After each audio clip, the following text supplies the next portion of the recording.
पितराय नमः। हरे कृष्णा। संगीता धर्म सागर परिवार से जुड़े सभी भक्तजनों का दिल से बहुत बहुत स्वागत है, जो सबके द्वारा पूजित, अमूर्त, अत्यंत तेजस्वी, ध्यानी तथा दिव्य दृष्टि संपन्न है, उन पितरों को मैं सदा नमस्कार करती हूँ। हे प्रिय भक्तों, पितृ बहुत ही दयालु होते हैं। पितृ कभी भी अपनी संतानों को परेशान नहीं करना चाहते, लेकिन संतानों की उपेक्षा से पितृ दुखी हो जाते हैं, क्योंकि संतान के द्वारा श्राद्ध कर्म और पिंडदान आदि करने पर उन्हें तृप्ति मिलती है और वे अपनी संतानों को धन धान्य और खुश रहने का आशीर्वाद देते हैं। पितृ यह कभी नहीं चाहते कि उनकी संतानें उनको तृप्त करने के लिए बहुत कुछ करें, बल्कि वह तो श्रद्धा भाव के साथ किए गए थोड़े को ही बहुत खुशी के साथ स्वीकार करते हैं। और ऐसा कहा जाता है कि श्रद्धा के बिना श्राद्ध अधूरा होता है, और इसी श्राद्ध पक्ष से जुड़ी हैं कुछ पौराणिक कथाएं। तो आज की इस वीडियो में आप सुनेंगे पितृ पक्ष के दिनों में सुनी जाने वाली कुछ प्रमुख कथाएं, और साथ ही आप सुनेंगे पितृ स्तोत्र का पाठ और पितृ चालीसा का पाठ। अगर पितृ स्तोत्र और पितृ चालीसा का पाठ पढ़ने के बाद या सुनने के बाद उसका पुण्य अपने पितरों को अर्पित कर दिया जाए, तो पितृ न केवल तृप्त होते हैं, बल्कि पितरों की आत्मा को मोक्ष भी मिलता है, और पितृ अपने परिवारजनों को भरपूर आशीर्वाद भी देते हैं। इसीलिए आप पितृ पक्ष की इन कथाओं को पितृ पक्ष के हर दिन नियम पूर्वक जरूर सुनिएगा। तो आइए प्रसन्न चित मन से श्रवण करते हैं आज की इन पावन कथाओं को। हे प्रिय भक्तों, पितृ पक्ष 16 दिनों के ही क्यों होते हैं? उससे कम या ज्यादा क्यों नहीं होते? तो इसके बारे में जो सबसे प्रचलित कथा है वो महाभारत काल से जुड़ी है, और सारी कथाएं घूम फिर कर इसी बात पर आ जाती है कि जीवन में दान करने का कितना बड़ा महत्व है। कितना बड़ा पापी ही क्यों ना हो, अगर उसने अपने जीवन में अपने पापों का प्रायश्चित करते हुए दान कर लिया, और दानों में भी सबसे श्रेष्ठ है अन्न का दान। यदि अपने जीवन में अन्न का दान कर लिया, तो बड़े से बड़ा पाप भी अंत में नष्ट हो जाता है। अपने पापों का प्रायश्चित करने के लिए कुछ सत्कर्म बताए गए हैं, जिन्हें आप जरूर जानिएगा। महाभारत में एक ऐसा प्रसंग आता है कि मृत्यु के बाद दानवीर कर्ण को, जिसने कि अपने सारे जीवन में दान ही किया और जो अपनी दानवीरता के लिए ही जाना जाता था, उसे सब कुछ दान करने के बाद भी चित्रगुप्त ने मोक्ष देने से इनकार कर दिया था। उस दानवीर कर्ण को, जो कि सदा अपने जीवन में दान ही देते आए थे, जिन्हें दान वीरता के लिए ही जाना जाता था, जब इतना दान करने के बाद भी उन्हें मोक्ष देने से इनकार कर दिया गया, तब कर्ण ने चित्रगुप्त से कहा कि मैंने तो अपनी सारी संपदा दान पुण्य में ही समर्पित कर दी, यहाँ तक कि मैंने अपने प्राणों की रक्षा करने वाले कवच और कुंडल भी दान में दे दिए। फिर हे चित्रगुप्त, मुझ पर ये कैसा ऋण शेष रह गया? तब चित्रगुप्त ने उन्हें बताया कि हे राजन, आपने देव ऋण और ऋषि ऋण तो चुका दिया, अब आप पर पितृ ऋण शेष है। हे प्रिय भक्तों, आपको मैं बता दूं कि 3 ऋण हमें जीवन में चुकाने ही होते हैं, जिनमें से यदि एक ऋण भी शेष रह गया तो उसके बदले मोक्ष कभी नहीं मिल सकता, और यह तीनों ऋण एक मनुष्य को हमेशा अपने जीवन काल में चुकाने ही चाहिए। तब चित्रगुप्त ने दानवीर कर्ण से कहा कि हे राजन, आपने ये दोनों ऋण तो चुकता कर दिए, अब आप पर पितृ ऋण बचा हुआ है। आपने अपनी पूरी जीवन में संपदा और सोने का ही दान किया, कभी भी अन्न का दान नहीं किया। जब तक आप इस ऋण को नहीं उतारते हैं, आपको मोक्ष नहीं मिल सकता। आपने कभी भी अपने पितरों के प्रति श्राद्ध, दान, तर्पण आदि नहीं किया। तब कर्ण ने चित्रगुप्त से कहा कि उन्हें ये ज्ञात ही नहीं था कि उनके पूर्वज कौन थे, इसी कारण वे कभी भी उन्हें कुछ दान ही नहीं कर सके। तब चित्रगुप्त ने उन्हें उनकी गलती सुधारने का अवसर दिया और 16 दिनों के लिए पृथ्वी पर वापस भेजा, जहां उन्होंने अपने पूर्वजों को याद करते हुए उनका श्राद्ध कर उन्हें आहार दान दिया, तर्पण किया, और इन्हीं 16 दिन की अवधि को पितृ पक्ष कहा गया है। यही कारण है कि केवल साल भर में इन्हीं 16 दिन की अवधि में अपने पितरों को याद करते हुए उनके नाम से जलांजलि, पिंडदान, श्राद्ध तर्पण आदि कर्म किए जाते हैं। हे प्रिय भक्तों, वैसे तो अमावस्या का दिन भी पितरों को ही समर्पित होता है, लेकिन विशेष रूप से ऐसी ही मान्यता है कि इन 16 दिनों में यदि पितरों के नाम से दान पुण्य आदि किए जाएं, तो यमलोक में या नर्क लोक में, स्वर्ग लोक में गए हुए पितरों की आत्मा को मोक्ष मिल जाता है। हे प्रिय भक्तों, श्राद्ध पक्ष की पौराणिक कथा के अनुसार जोगे तथा भोगे 2 भाई थे। दोनों अलग अलग रहते थे। जोगे धनी था और भोगे बहुत ही निर्धन था, लेकिन फिर भी दोनों में बहुत प्रेम था। जोगे की पत्नी को धन का बड़ा अभिमान था, किंतु भोगे की पत्नी बड़ी ही सरल हृदय की थी। पितृपक्ष आने पर जोगे की पत्नी ने उससे पितरों का श्राद्ध करने के लिए कहा, तो जोगे इसे व्यर्थ का कार्य समझकर टालने की चेष्टा करने लगा। किंतु उसकी पत्नी समझती थी कि यदि ऐसा नहीं करेंगे तो लोग बातें बनाएंगे। फिर उसे अपने मायके वालों को दावत पर बुलाने और अपनी शान दिखाने का यह उचित अवसर लगा। इसीलिए वह अपने पति से बोली, आप शायद मेरी परेशानी की वजह से ऐसा कह रहे हैं, किंतु इसमें मुझे कोई भी परेशानी नहीं होगी। मैं तो भोगे की पत्नी को बुला लूंगी, दोनों मिलकर सारा काम कर लेंगी। फिर उसने जोगे को अपने पीहर न्योता देने के लिए भेज दिया। दूसरे दिन उसके बुलाने पर भोगे की पत्नी सुबह सवेरे आकर काम में जुट गई। उसने रसोई तैयार करी, अनेक पकवान बनाए, फिर सभी काम निपटाकर वह अपने घर वापस गई। आखिर उसे भी तो पितरों का श्राद्ध तर्पण करना था। इस अवसर पर ना जोगे की पत्नी ने उसे रोका, ना वह रुकी, और शीघ्र ही दोपहर हो गई।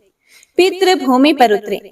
जोगे भोगे के पितृ पहले जोगे के यहाँ गए, तो वहां क्या देखते हैं कि उसके ससुराल वाले वहां भोजन पर जुटे हुए हैं। निराश होकर वे भोगे के यहाँ गए। वहां क्या था? मात्र पितरों के नाम पर अगियारी दी गई थी। पितरों ने उसकी राख चाटी और भूखे ही नदी के तट पर जा पहुंचे, क्योंकि भोगे के यहाँ धन का बहुत अभाव था। वे ढेर सारे अन्न पकवान नहीं बना सकते थे। थोड़ी ही देर में सारे पितर इकट्ठे हो गए और अपने अपने यहाँ के श्राद्धों की बड़ाई करने लगे। जोगे भोगे के पितरों ने भी अपनी आप बीती सुनाई। फिर वे सोचने लगे कि अगर भोगे समर्थ होता तो शायद उन्हें भूखा ना रहना पड़ता, मगर भोगे के घर में तो 2 जून की रोटी भी खाने को नहीं थी। यही सब सोचकर उन्हें भोगे पर दया आ गई। अचानक वे नाच नाच कर गाने लगे, भोगे के घर धन हो जाए, भोगे के घर धन हो जाए। शाम होने को हुई। भोगे के बच्चों को कुछ भी खाने को नहीं मिला था। उन्होंने माँ से कहा, मामा भूख लगी है। तब उन्हें टालने की गरज से भोगे की पत्नी ने कहा कि जाओ बच्चों, आंगन में हौदी औंधी रखी है, उसे जाकर खोल लो और जो कुछ मिले बांटकर खा लेना। जब बच्चे वहां पहुंचे तो क्या देखते हैं कि हौदी मोहरों से भरी पड़ी है। वे दौड़े दौड़े माँ के पास पहुंचे, उसे सारी बातें बताई। आंगन में आकर भोगे की पत्नी ने यह सब कुछ देखा तो वह भी हैरान रह गई। इस प्रकार भोगे भी धनी हो गया, मगर धन पाकर वह घमंडी नहीं हुआ। दूसरे साल का पितृपक्ष आया। श्राद्ध के दिन भोगे की पत्नी ने 56 प्रकार के व्यंजन बनाए, ब्राह्मणों को बुलाकर श्राद्ध किया और भोजन कराया, दान दक्षिणा दी। जेठ जेठानी को सोने चांदी के बर्तनों में भोजन कराया। इससे पितृ बड़े प्रसन्न तथा तृप्त हुए। हे प्रिय भक्तों, तो आइए अब आपको सुनाते हैं रामायण में वर्णित माता सीता द्वारा पिंड दान देने की कहानी। रामायण में माता सीता द्वारा पिंड दान देकर राजा दशरथ की आत्मा को मोक्ष मिलने का संदर्भ आपने सुना ही होगा। वनवास के दौरान भगवान राम, लक्ष्मण और सीता पितृपक्ष के दौरान श्राद्ध करने के लिए गया धाम पहुंचे। वहां श्राद्ध कर्म के लिए आवश्यक सामग्री जुटाने हेतु राम और लक्ष्मण नगर की ओर चल दिए। उधर दोपहर हो रही थी और धीरे धीरे पिंडदान का समय निकलता ही जा रहा था और माता सीता जी की भी व्याकुलता बढ़ती जा रही थी। तभी दशरथ जी की आत्मा सीता जी के सामने उपस्थित हो गई और पिंड मांगने लगी। सीता जी ने सोचा कि अब क्या किया जाए। कुछ पल सोच विचार कर सीता जी ने रेत का पिंड बनाया और गाय, फल्गु नदी, केतकी के फूल, वट वृक्ष, कौवे को ग्वाह बनाकर श्रद्धा पूर्वक दशरथ जी को रेत का पिंड दान कर दिया। थोड़ी ही देर बाद जब राम लौटे तब सीता ने बताया कि समय निकलता जा रहा था, इसीलिए मैंने स्वयं ही पिंड दान दे दिया है। राम ने सीता से पूछा कि बिना सामग्री के पिंडदान कैसे हो सकता है। यह सोचकर भगवान श्री राम ने सीता जी से इस बात का प्रमाण मांगा। तब सीता जी कहने लगी कि हे स्वामी, मैं बिल्कुल सत्य कह रही हूँ कि मैंने पिंडदान कर दिया है। अगर आपको विश्वास ना हो तो आप फल्गु नदी की रेत, केतकी के फूल, गाय और वट वृक्ष से पूछ सकते हैं। इन्हीं के सामने मैंने श्राद्ध कर्म की गवाही इनसे दिलवाई थी। लेकिन फल्गु नदी, गाय और केतकी के फूल तीनों ही इस बात से मुकर गए। सिर्फ वट वृक्ष ने ही सही बात की। तब सीता जी ने राजा दशरथ का ध्यान करके उनसे ही गवाही देने की प्रार्थना की। दशरथ जी ने सीता जी की प्रार्थना स्वीकार की और घोषणा की कि सही समय पर सीता ने ही मुझे पिंड दान किया है। तब कहीं जाकर श्री राम आश्वस्त हुए। लेकिन तीनों गवाहों द्वारा झूठ बोलने पर सीता जी ने क्रोधित होकर उन्हें श्राप दे डाला कि फल्गु नदी जा, तू सिर्फ नाम की नदी रहेगी, तुझ में पानी नहीं रहेगा। इस कारण कहा जाता है कि आज भी गया जी में फल्गु नदी सूखी ही रहती है।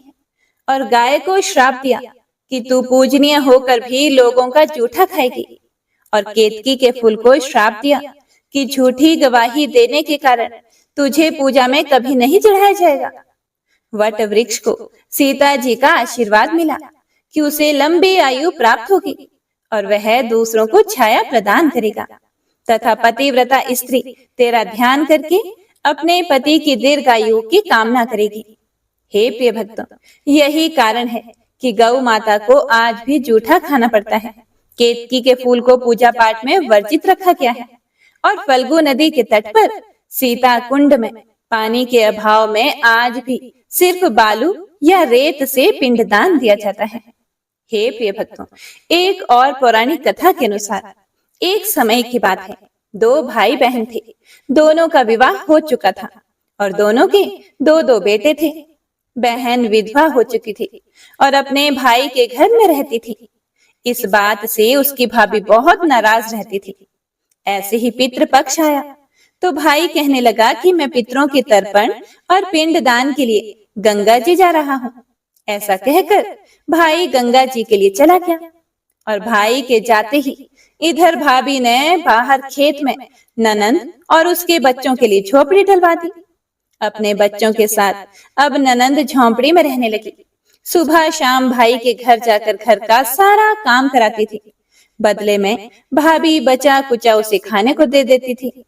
जब भी वह भाभी के घर से आती तो आटा छानने वाला कपड़ा अपने साथ ले आती थी।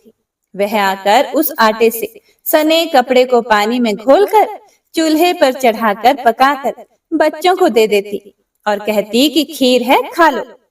ऐसे ही समय बीतने लगा।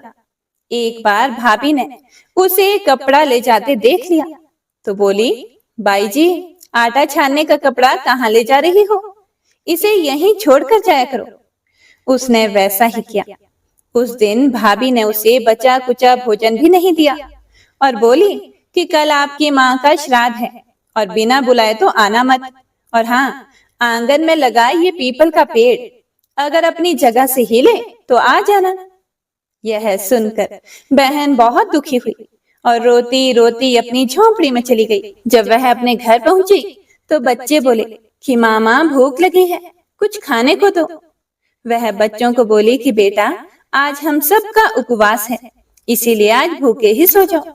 अगले दिन बच्चे बोले कि माँ, मामी ने कहा था कि आज तो नानी का श्राद्ध है, तो चलो वहां चलते हैं। तो वह बोली कि बेटा, मामी ने कहा था कि आंगन का पीपल का पेड़ अगर अपनी जगह से हिले तो आ जाना। अब तुम बताओ, कभी पेड़ हिलता है? पत्ते हिलते हैं, टहनियां हिलती हैं, क्या कभी पेड़ को हिलते देखा है? उसने बच्चों को समझाया कि बच्चों, बिना बुलाए कहीं नहीं जाना चाहिए। शाम हुई तो उसके भतीजे आए और बोले कि बुआ, माँ ने भोजन भेजा है। जब उसने देखा तो भोजन के नाम पर 2 सूखी रोटियों के ऊपर थोड़ी सी चावल रखे थे। यह देखकर उसे बहुत क्रोध आया और अपने बच्चों से बोली कि इसे झोंपड़ी के ऊपर फेंक दो। और वह भूखे ही अपने बच्चों को लेकर सो गई। सारी रात गंगा माँ को याद करती रही और बोली, हे गंगा मैया, मेरे भाई की रक्षा करना, वह हमारी रक्षा करेगा। अगले दिन भाभी आई और बोली कि बाई जी, कल तुम्हारे पिता का श्राद्ध है, बिना बुलाए तो आना मत, लेकिन आंगन का पीपल का पेड़ अगर हिले तो आ जाना। अगले दिन भी वह भाभी के घर नहीं गई। शाम को फिर उसके भतीजे आए और 2 सूखी रोटियां चावल के साथ दे गए। उसने फिर से वह सूखी रोटियां और चावल झोंपड़ी के ऊपर फेंक दिए और भूखे ही बच्चों को लेकर सो गई। सारी रात रोती रही और माँ गंगा से प्रार्थना करती रही। इसी तरह पितृ पक्ष के 16 दिन बीत गए और उसका भाई वापस आया तो उसने देखा कि उसके घर की आंगन में कीचड़ ही कीचड़ भरा है। वो अपनी पत्नी से पूछने लगा कि ये कैसा कीचड़ है, मेरी बहन और भांजे कहाँ है? तो उसकी पत्नी बोली कि श्राद्ध के पूरा 16 दिनों तक मैंने तुम्हारी बहन और भांजे के पैर कच्चे दूध से धोए हैं, इसीलिए यहाँ कीचड़ हो रही है। तुम्हारे पीछे से मैंने उनकी खूब सेवा की है, खीर पूड़ी खिलाई, फिर भी वे मुझसे नाराज होकर खेत में झोंपड़ी डालकर रह रही है। भाई खेत में पहुंचा तब वह क्या देखता है कि वहां तो कोई झोंपड़ी ही नहीं थी, बल्कि वहां तो एक आलीशान महल बना हुआ था, जिसके आंगन में उसके भतीजे खेल रहे थे। उसने जाकर अपनी बहन से कहा कि बहन, ये सब क्या है? तब उसने अपने भाई को सारी बात बताई और बोली कि हे भाई, जो तेरे आंगन में कीचड़ है वह कच्चे दूध से नहीं, बल्कि भाभी के व्यवहार से, जो मैं दिन रात रोती रही, उन आंसुओं का कीचड़ है। माता पिता के श्राद्ध पर भाभी ने कहा कि पीपल का पेड़ हिले तो आ जाना, बिना बुलाए मत आना। पीपल का पेड़ तो हिला नहीं, इसीलिए हम भी नहीं गए और शाम को उन्होंने रोज 2 रोटी और चावल भिजवा दिए, जिसे गुस्से में मैंने झोंपड़ी के ऊपर फेंक दिया। माता पिता के आशीर्वाद से और तेरे साथ से और गंगा मैया की कृपा से यह सूखी रोटियां सोने में और चावल हीरे में, मोतियों में बदल गए, जिसके प्रभाव से ये सब हुआ है। भाई ने अपनी बहन से अपनी पत्नी की गलती की माफी मांगी और घर चलने को कहा। तब बहन बोली कि भाई, गंगा मैया ने तेरी रक्षा की और तू हमारी रक्षा करेगा, लेकिन अब हम यहीं रहेंगे। यह सुनकर भाई ने अपने माता पिता को याद किया और बोला, मेरे पितरों ने जैसी मेरी बहन और भांजों की रक्षा की, उनके दुख काटे, वैसे ही सबके काटना, सबकी रक्षा करना। कहानी को कहने वाले और सुनने वाले और हुंकारा भरने वाले सभी पर कृपा करना। हे प्रिय भक्तों, इन पितृ पक्ष में पितृ यमलोक से आकर अपने परिवार के सदस्यों के घर में वास करते हैं। 16 दिन अपना अपना भाग लेकर पितृ ब्रह्मांडी ऊर्जा के साथ वापस चले जाते हैं। इस प्रकार व्यक्ति अपने पितृ ऋण से मुक्त हो जाता है। ब्रह्मांड में दक्षिण दिशा में स्थित पितृलोक में वास करने वाले पितृ श्रद्धा और भाव के भूखे होते हैं। श्राद्ध पक्ष में अगर कुछ भी पास में ना हो, कुछ भी सामर्थ्य ना हो, तो दोपहर के समय दक्षिण दिशा की ओर मुंह करके जल का यदि दान भी दे दिया जाए तो पितृ उससे भी तृप्त हो जाते हैं। श्राद्ध का अर्थ अपने देवताओं, पितरों, परिवार और वंश के प्रति श्रद्धा प्रकट करना होता है। जब परिवारजन अपने शरीर को छोड़कर चले जाते हैं तो वह चाहे किसी भी रूप में या फिर किसी भी लोक में हो, श्राद्ध पक्ष के समय अपनी तिथि पर पृथ्वी पर जरूर आते हैं। उनकी तृप्ति के लिए श्रद्धा के साथ जो शुभ संकल्प और तर्पण किया जाता है, उसे हमारे पितृ सूक्ष्म रूप में आकर अवश्य ही ग्रहण करते हैं। अपनी तिथि के दिन हमारे पितृ सवेरे सूर्य की किरणों पर सवार होकर आते हैं। वे अपने पुत्र पौत्र या अपने वंशजों से अपेक्षा करते हैं कि वे उन्हें अन्न जल प्रदान करें और ब्राह्मणों को भोजन कराएं। पितृ इससे 1 वर्ष के लिए तृप्त हो जाते हैं। इन 16 दिनों में ना कोई शुभ कार्य किया जाता है और ना ही कोई नई वस्तु खरीदी जाती है। हे प्रिय भक्तों, मार्कंडेय पुराण में वर्णित इस चमत्कारी पितृ स्तोत्र का नियमित पाठ करने से पितृ प्रसन्न होते हैं। रुचि बोले, जो सबके द्वारा पूजित, अमूर्त, अत्यंत तेजस्वी, ध्यानी तथा दिव्य दृष्टि संपन्न है, उन पितरों को मैं सदा नमस्कार करता हूँ। जो इंद्र आदि देवताओं, दक्ष, मारीच, सप्त ऋषियों तथा दूसरों के भी नेता हैं, कामना की पूर्ति करने वाले उन पितरों को मैं प्रणाम करता हूँ। जो मनु आदि राज ऋषियों, मुनीश्वरों तथा सूर्य और चंद्रमा के भी नायक हैं, उन समस्त पितरों को मैं जल और समुद्र में भी नमस्कार करता हूँ। नक्षत्रों, ग्रहों, वायु, अग्नि, आकाश और ध्युलोक तथा पृथ्वी के भी जो नेता हैं, उन पितरों को मैं हाथ जोड़कर प्रणाम करता हूँ। जो देव ऋषियों के जन्मदाता, समस्त लोकों द्वारा वंदित तथा सदा अक्षय फल के दाता हैं, उन पितरों को मैं हाथ जोड़कर प्रणाम करता हूँ। प्रजापति कश्यप, सोम, वरुण तथा योगेश्वरों के रूप में स्थित पितरों को सदा हाथ जोड़कर प्रणाम करता हूँ।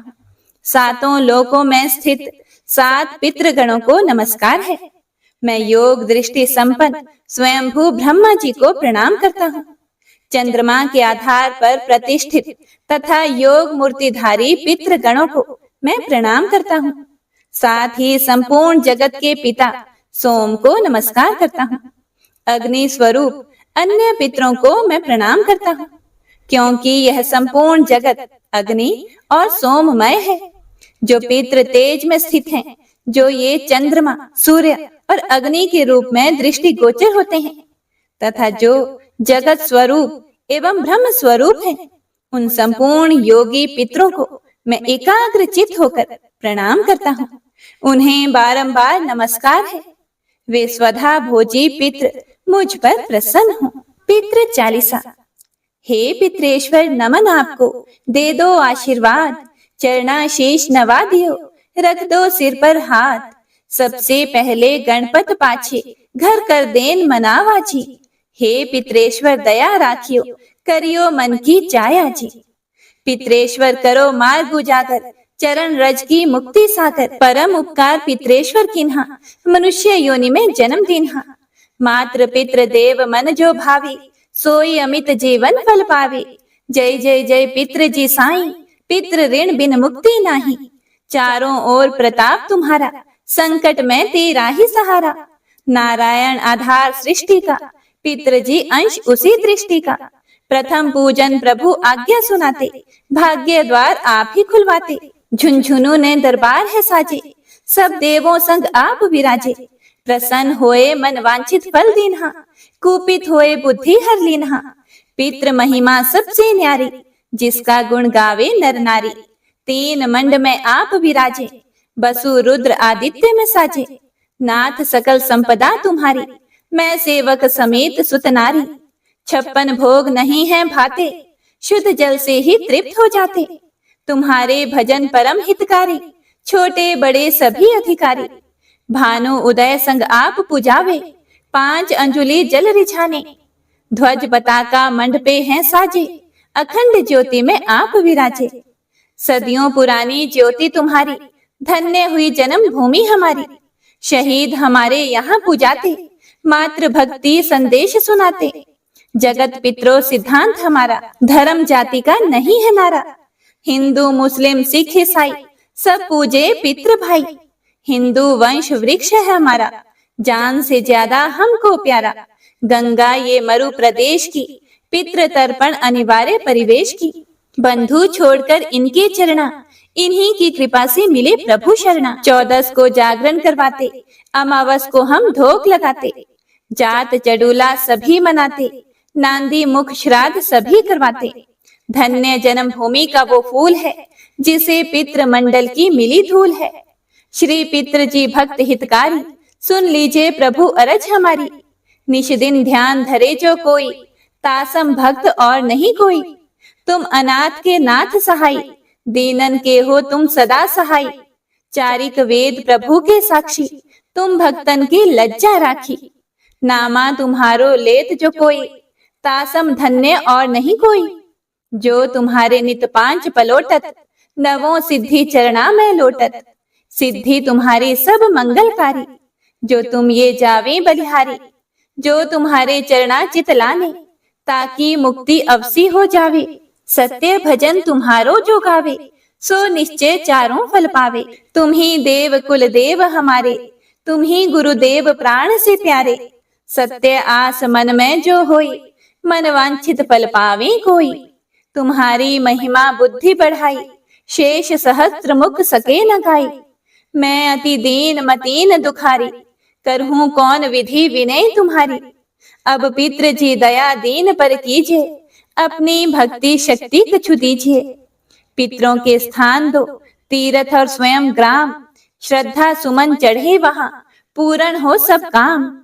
झुंझुनू धाम विराजे हैं पितृ हमारे महान, दर्शन से जीवन सफल हो, पूजे सकल जहान।